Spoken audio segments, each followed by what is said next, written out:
Peace, everyone. How y'all doing? I know everybody's hungry, ready to go. Praise for everybody that's fasting right now. So I know I'm hungry, so I'm ready.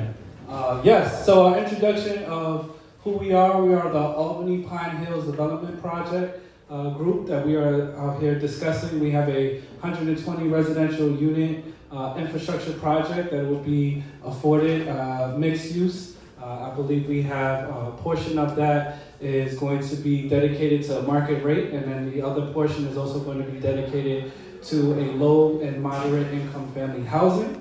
And the city of Albany, which is the state of New York, Empire State capital, and we have a plethora of different individuals and organizations that we'll be partnering with. One of them in particular will be a not-for-profit to help provide individual and community services within the facility that will also help us offset some of the costs on the project as well.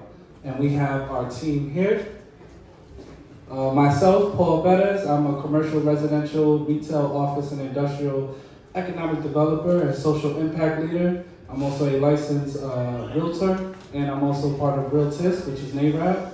I've been doing real estate now for 9 years. We have Fred Dargis, the principal of Urban Redevelopment Group, LLC, affordable housing developer, also a general contractor. Always great to have those people on our teams, right? When you're doing projects, you want to make sure that you're doing it the right way. And we happen to have him with a focus on new construction of affordable housing in the capital region. So he's conveniently based out of Albany. And then we also have Nick Martinez, the finance guru, managing partner of the Grace Companies, based out of New York City as well. And we're gonna pass it off to Fred. Good evening, everyone. Just want to make sure that we get everyone to dinner as quickly as possible. So a little bit about the residential project. It's right in the Pine Hills section of Albany. I live in the Albany area and I'm very familiar with it. And what makes this a unique project is that we're not going 100% affordable. We're going 60% affordable for AMIs, 80% and lower, and the other 60% is going to be market rate. One of the unique features of this project is the community facility that we plan on bringing on board. I'll show you in the next slide that where the project is situated. It's in a unique location right in the Pine Hills section where there's quite a few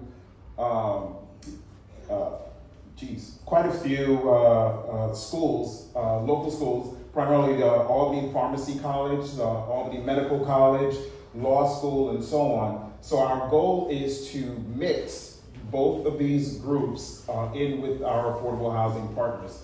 Next slide. One of the features of the community space, which I should have mentioned before, is the objective is to create a focus on a sense of belonging, which is important. The fact that we'll have a community space located within the apartment, within the mixed use community, kind of helps out engaging social interaction, boosting community cohesion, and ultimately leads to a vibrant, resilient neighborhood. So as you see here, the yellow dot is the location of our proposed development, and the surrounding area encompasses all of the various schools that I had mentioned. Next slide. A couple of recent comparables, all within a few miles of where we're currently building. The Swinburne Apartments, 72 residential units of affordable housing. All of them have been leased up prior to construction. And there's also Colvin Avenue Apartments, 63 apartments, 100% affordable, also leased up prior. So demand is extremely high. So our objective is to come to the market, present a unique opportunity where we'll have a combination of market rate and affordable, combine the two and really create an opportunity to increase the value of the neighborhood. Next slide. I'll bring on Nick to talk a little bit about the financing. Thank you, Fred.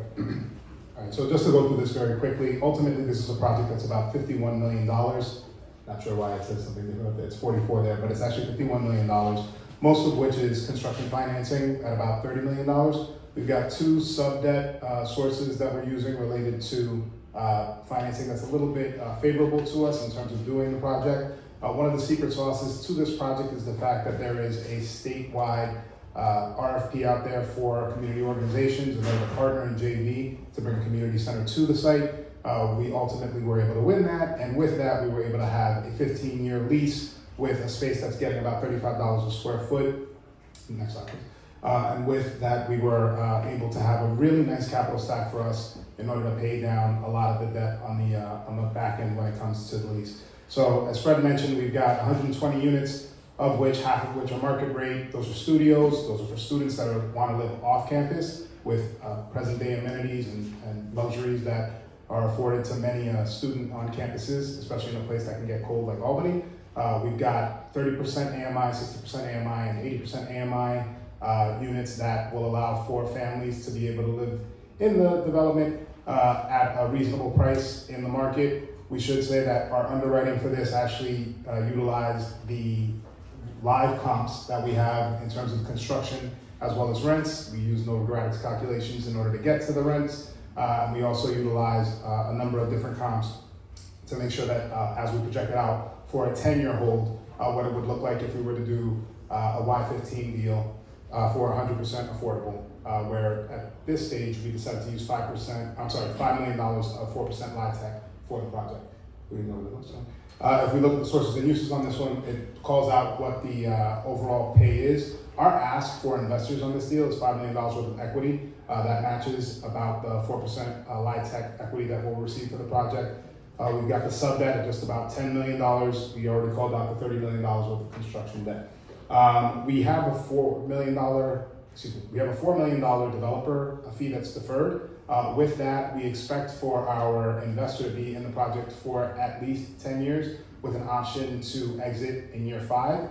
If they so choose to leave sooner than that, or if the project does go sideways as a potential risk, a mitigant to that is that $4 million deferred fee might be available to any equity partner with the difference of $1 million still sort of lingering in the project. Here's the next one. Our performance on this one is going to be, our performance on this project is going to be about 12% annualized returns on the leverage component of the deal, which ultimately means that the fact that we got a CPC loan to do this project at 85% loan to cost allows for us to really have a lot of leverage on the project and get for us the types of returns that will make the project work over the 10-year period of time. Next. And then looking at those projected returns, we have our multiple on this is a 2, which is very generous in terms of some of the underwriting that you usually see for a project that has affordable housing in it.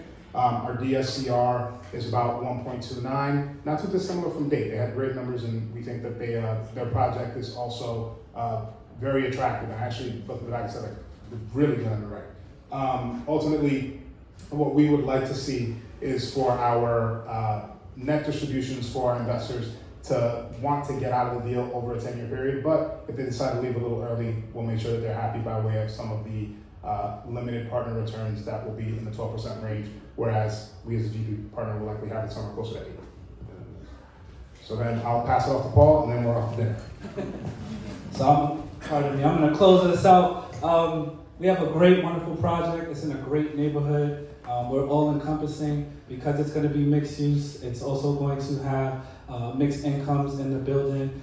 We think that, and we know that this is going to be not only a project in which we're building just a property, an edifice, but we're also providing mirrors and doors. And when I say that, mirrors because they're families and individuals that look like us, right? And doors of opportunity because now they can see that they can also ascribe to this as well.